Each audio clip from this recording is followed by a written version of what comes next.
What a journey I'm making today. Just on the public transport. It's a nightmare on the American public transport. So here we are.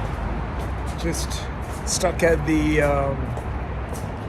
what's it called? The Central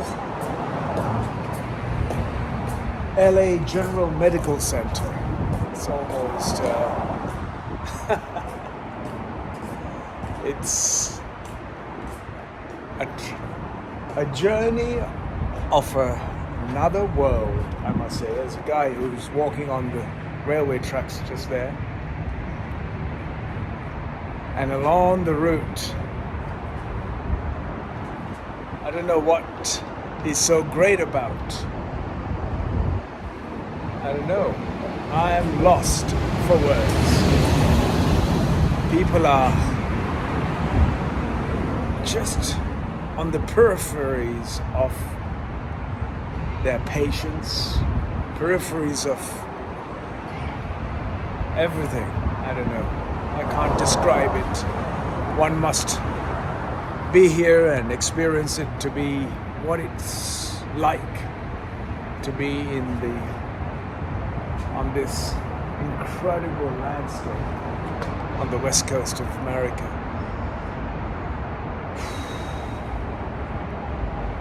Yeah, it's I asked the gentleman who's cleaning this part of the metro network, and even the bin has been padlocked. Look, and that tells you exactly where this nation and the state of affairs of this country is, at least in this state. There's a guy on the other side walking on track. It's a live railway track. So the gentleman said, it says 7 minutes when I got here. So the gentleman said, don't trust on that, because that bus is not taken by many, so they don't go by those timings.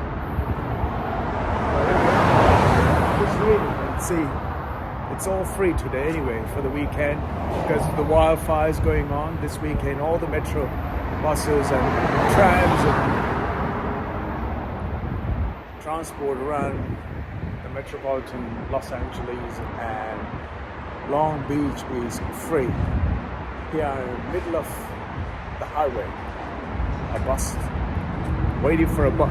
3 more minutes and the bus is going to turn up. Bus is coming. Oh, what a lucky day.